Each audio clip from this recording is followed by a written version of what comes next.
Welcome back to the deep dive. Today, I want to start by asking you to just imagine a sound, Okay. a very specific, very loud sound.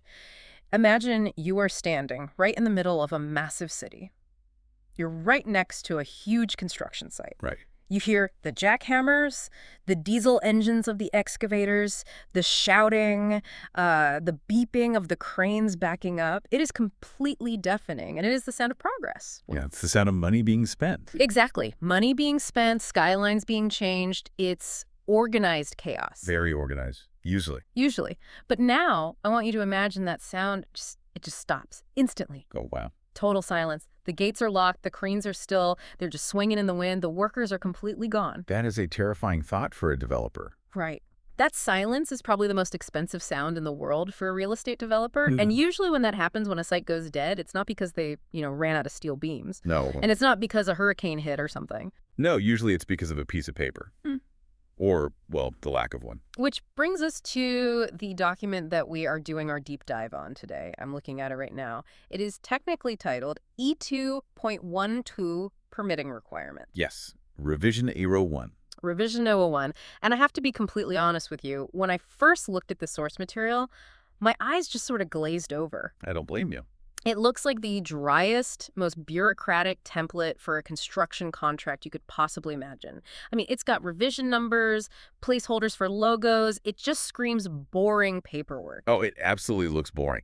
But that's kind of its camouflage, if you will. Camouflage? Yeah, because if you are a project manager or an investor, or frankly, anyone involved in building something bigger than a garden shed, this document is a survival guide. I see something totally different when I look at this text. I see the invisible architecture. Invisible architecture. I actually really like that phrase. Break that down for me a bit. Well, think about it. You walk past a skyscraper. You see the steel, the concrete, the glass. That is the visible architecture. Right. The physical stuff. Exactly.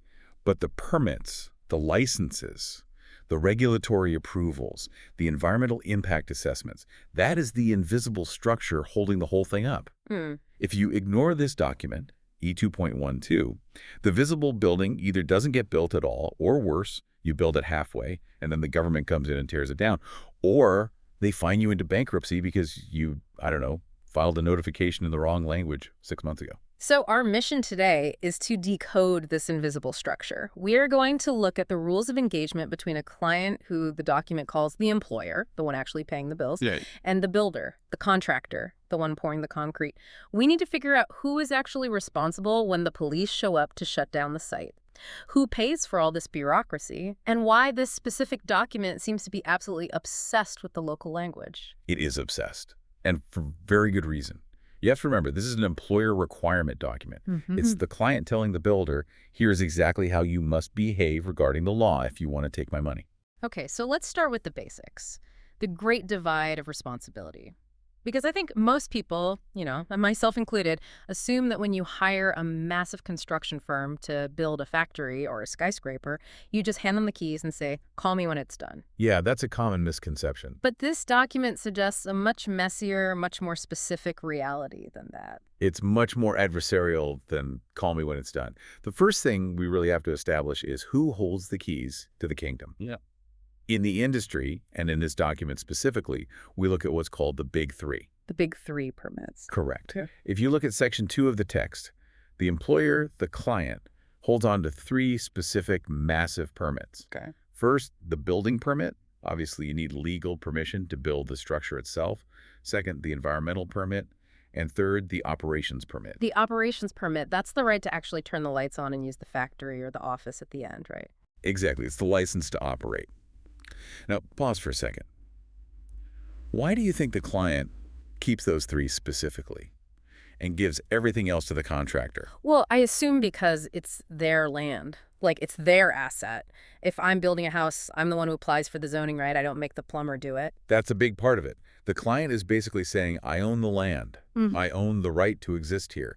I own the permanent environmental impact rights. These are permanent rights attached to the property itself. Makes sense. But there's a nuance here. Look at the specific language in Section 2.1 through 2.3.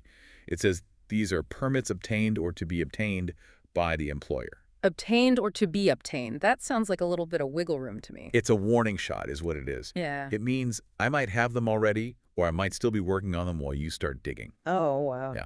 It tells the contractor that the foundation of the legal house might still be setting while they are out there framing the physical walls. But the crucial distinction happens in Section 3 and Section 1.1. The client takes the big three, and the contractor gets The rest of it. the entire rest of the universe. I'm looking at the text in Section 3 right now, and it is pretty sweeping. It says the contractor shall obtain all other required permits, licenses, consents, and EMER approvals. That phrase, all other, that is doing a lot of heavy lifting. It's a terrifying phrase if you're a bidder. All other implies a literally infinite list. It includes things you haven't even thought of yet. Give me some examples. What actually falls into this all other category? Okay, let's say you need to close a lane of traffic to park a concrete truck for 4 hours. Right. That's a permit. You need to dispose of soil that might have a little bit of oil in it from a leaky tractor. Hazardous waste permit. Oh, man. You want to set up a temporary cafeteria for your workers on site. Health inspection and food safety permit. You need to connect temporary power to the grid to run your saws. Utility permit. Wow. Okay, so the employer gets the right to have a building, but the contractor has to get the rights to actually build the building. Precisely. The employer handles the asset. The contractor handles the how, the process. And the how is where all the friction lives. The document explicitly lists notifications, too. Environmental, construction, safety. These are the daily grind hurdles that can stop a project cold. Speaking of hurdles, I want to jump to something that really stood out to me in Section 1.2. It's a short paragraph titled Permitting Language. Now, usually in big international contracts, English is the governing language. Yes, almost always. The contract itself is in English, the emails are in English. But this section throws a wrench in the gears. It does. It acknowledges a hard reality. It basically says, we don't care what language we speak in the boardroom. The reality is out there on the street. It states that for most of the permits, the language to be used is the language of the country. Which seems obvious, right? If Yeah. you're building in Vietnam, the government forms are in Vietnamese. If you're in Chile, they're in Spanish. You can't just submit an English form to a local zoning board in rural Brazil and expect them to stamp it. Right. But then the document drops the hammer. It creates a personnel requirement. It explicitly says the contractor's personnel tasked with this must be fully able to speak and write in the local language. This is the no Google Translate clause. It is exactly that. And you might think, is that really a problem? Big global construction companies have translators. They have entire departments for this. Sure. But it is a huge problem. Why? I've seen projects where the permit manager is a brilliant engineer from the UK or the US. They know the code. They know the engineering inside and out. But they rely on a junior admin assistant to translate the forms. That is a disaster waiting to happen because legal language doesn't translate cleanly. Can you give me an example of how that goes wrong? Sure. Let's say the local regulation requires a sanitary barrier around the site. In English, that might sound like you need a plastic sheet to keep dust in. Yeah, just some standard netting. Right. But in the local legal context, sanitary barrier might specifically define a 3-meter concrete wall with specific drainage requirements. A translator might just write barrier. The engineer puts up a plastic sheet. The inspector comes, sees plastic, and shuts the entire site down. Wow. So this clause forces the contractor to hire locally or have truly bilingual experts. You can't just parachute in a team of expats and hope for the best. Right. It's a hard skill constraint. If you don't have that specific person on the payroll, you are technically in breach of contract before you even pour the first footing. And they don't just want any person who speaks the language. Section 4.1 asks for a very specific role. The permit manager. This isn't just an extra hat the project manager wears on the weekends. No, Item 5 explicitly requires the appointment of a permit manager with relevant experience. And Section 4.2 doubles down, saying they must be sufficiently familiar with the applicable laws of the country. So you need a unicorn. You need a lawyer-engineer-linguist hybrid. It's an incredibly high-stakes role. And honestly, it's one of the most stressful jobs on a site because everyone hates you. How so? Well, the construction guys hate you because you're telling them they can't work yet. The client hates you because the permit is taking too long. And the government hates you because you're constantly asking for things. And notice the workflow the document prescribes for this poor soul. They mandate biweekly meetings between the contractor's permit manager and the engineer. The heartbeat of the project. Every 2 weeks, you sit down and confess your sins. But I noticed something interesting about those meetings. The document says the contractor is responsible for proposing the agenda and writing the minutes. Ah, yes. Why did that stick out to you? Well, usually the boss, the client, or the engineer runs the meeting. They set the agenda. They tell you what to do. This feels like they are making the contractor do the secretary work. Like, you write down what we talked about. It's not secretary work, my friend. It's a trap. Or, if we want to be charitable, let's call it an accountability mechanism. How is it a trap? Think about the psychology of it. If I force you to write the agenda, I am forcing you to tell me what is wrong. I'm forcing you to list the permits that are missing. I'm forcing you to prioritize. And then, if you write the minutes, you are creating the legal record of what you promised to do next. Oh, so you can't come back 2 weeks later and say, oh, I didn't know I was supposed to do that. Exactly. It's in the minutes you wrote. It's a way of stripping the contractor of any excuse. It pushes the initiative entirely onto the builder. Tell us how you are going to solve your own problems. That is devious and smart. Very smart. And that initiative has to be codified in a plan. Section 4.1, Item 2 mentions the Permits and License Management Plan. The 30-day rule. It says this plan has to be submitted no later than 30 days after the commencement date. That is incredibly fast in construction time. You're barely setting up the site trailers, you haven't even got the internet connected properly, and the client wants a full strategic document on how you will handle the government.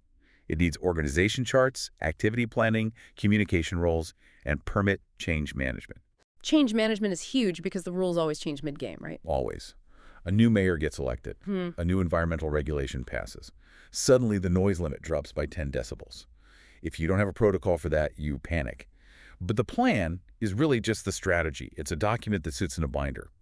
The real weapon, the thing that keeps me up at night, is in sections 4.3 and 4.4, the permit register. I looked at the requirements for this register. It reminds me of a pre-flight checklist for a jumbo jet. It is obsessively detailed. It has to be. Most contractors, if you leave them alone, they want to have a simple Excel sheet. Column A, permit name. Column B, date submitted. Column C, date received.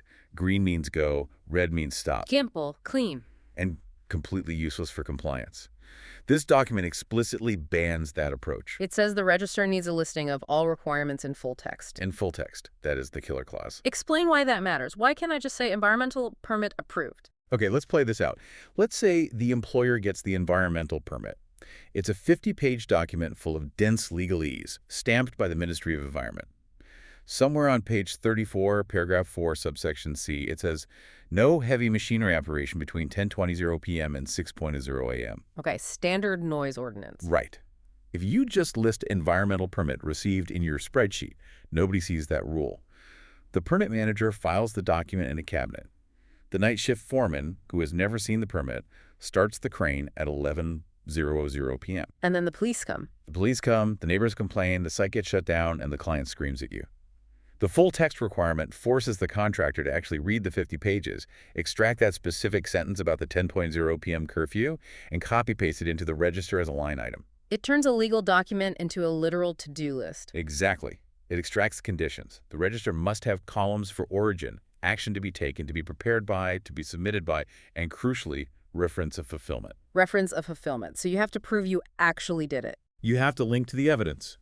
If the rule is install silt fence, the register needs a link to a photo of the silt fence. If the rule is submit noise log, it needs a link to the PDF of the noise log. It eliminates the ride.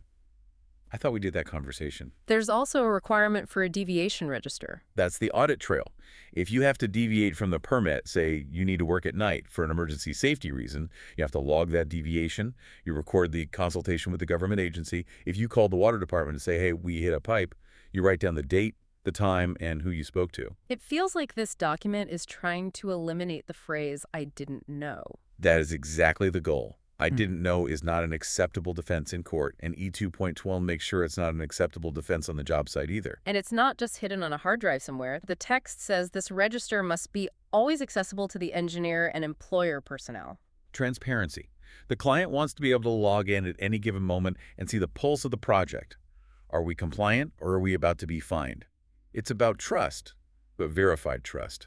This leads to a trippy dynamic we touched on earlier. You mentioned the employer gets the big three permits, building, environmental, ops.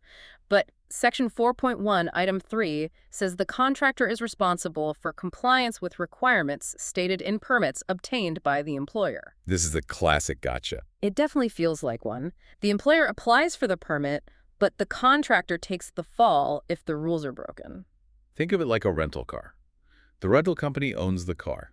They registered it, they put the license plates on it. That's the employer. But you, the contractor, are driving it. Okay, I follow. If you speed, you get the ticket. You don't get to say, well, Hertz owns the car, send the ticket to them. The contractor inherits the restrictions, the speed limits, the parking rules, without having actually done the application. That sounds like a communication minefield. If I'm the contractor and I see a rule in the employer's permit that is impossible to follow, maybe the permit says no trucks on Main Street, but Main Street is literally the only way in.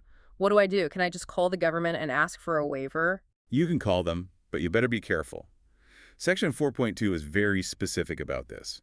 The contractor is responsible for contacting the authorities, but they are obliged to inform the engineer on forehand. On forehand, a bit of Dutch English phrasing there in the text, but it clearly means beforehand. Exactly. No secret meetings. The employer is paranoid about this and goes further. The engineer shall be invited to all meetings with authorities. Invited. That sounds polite. Hey, come along if you like. It's not polite. It is a command disguised as an invitation. It's 100% surveillance. The employer's terrified that the contractor will go to the zoning board and say, hey, can we just skip this safety step to save time? The client won't mind. Ah, right. Or they might promise something the client can't deliver. Oh, sure, the client will build a new park across the street if you let us work late. Exactly. The employer wants to be in the room to ensure their brand isn't being compromised and that no under-the-table deals are happening. They want to control the narrative, even if the contractor is doing all the talking. It keeps everything above board. Now, we have to talk about the bottom line. This is a massive amount of administrative work. We're talking about a full-time manager, translators, detailed registers, bi-weekly meetings. Who actually pays for all this? Section 4.2, final paragraph. It gives us the bill. Lay it on me. The employer pays for the costs regarding the permits they obtain. So, the application fees for the big three, building, environmental, ops, that's on the client. Those are usually the expensive ones in terms of flat fees. And the rest? The costs for obtaining all other permits, licenses, and approvals shall be borne by the contractor. That's harsh. Borne by the contractor. So if the local municipality suddenly decides you need a special permit for dust control because it's a dry summer, and that permit costs $50,000 and takes 3 months to process. The contractor pays the $50,000, and crucially, they eat the cost of the delay. Unless they can prove it was a change in law, which is a whole other legal battle, they are stuck with it. So when a contractor is bidding on this job, when they are coming up with their price to build the skyscraper, they aren't just estimating the cost of concrete and steel, they have to estimate the cost of bureaucracy. Yes. They are gambling. They are betting on how efficient the local government will be. And if they underestimate the complexity of the local bureaucracy, that profit margin vanishes entirely. I've seen contractors go bankrupt because they didn't budget for the human element.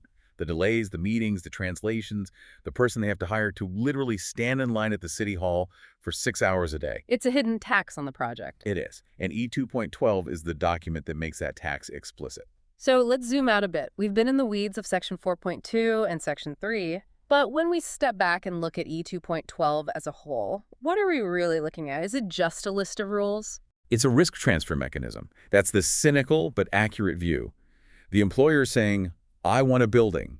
I will get the main legal rights to have a building, but the messy, gritty, day-to-day risk of dealing with the government, the risk of language barriers, the risk of an angry inspector, I am transferring that entire burden to you, the contractor. It forces the contractor to adopt the employer's legal anxiety as their own daily work task. Precisely. The employer wants to sleep at night. E2.12 ensures that if anyone is staying awake worrying about permits, it's the contractor. And the permit register, that giant spreadsheet with the full text, that is the receipt. It's the proof of life. It's the proof that they're actually carrying that burden. It really changes how you look at a construction site. We drive past them every day. We see the cranes. We see the sparks flying from the welders. We complain about the traffic cones. But we never think about the thousands of lines of Excel text that are keeping those cranes moving. That's right. If the invisible architecture is strong, you never notice it. You just see a building going up. It looks like magic. But if that permit register is sloppy, if the permit manager misses one notification, The visible architecture stops dead. It's a reminder that in the modern world, you can't build anything with just a hammer. You need a hammer and a very good lawyer and a very detailed spreadsheet. And a permit manager who speaks the local language fluently. Before we wrap up, I want to leave you, the listener, with something to think about. We've talked a lot today about the human element, the permit manager manually copy-pasting full text into a register, dealing with local officials, translating documents. But as these compliance requirements become more and more complex, thousands of lines long for a single building, what happens when human beings simply can't process them fast enough? That is a fascinating question. Are we moving toward a future where the invisible architecture of our cities is entirely managed by AI, where government algorithms negotiate directly with contractor algorithms in milliseconds, totally bypassing the human language barrier we discussed in Section 1.2? It really makes you wonder how long this human-driven bureaucracy can actually survive. It changes the whole paradigm. It really does. Well, I think that wraps up our look at E2.12. It's a document that proves that sometimes the most important tool on a job site isn't a drill, it's a binder. Thanks for joining us on this deep dive into the hidden world of permitting requirements. We'll catch you on the next one. If you're interested in the templates, please visit our shop. The link is in the description. Thanks for watching. Please subscribe and see next time.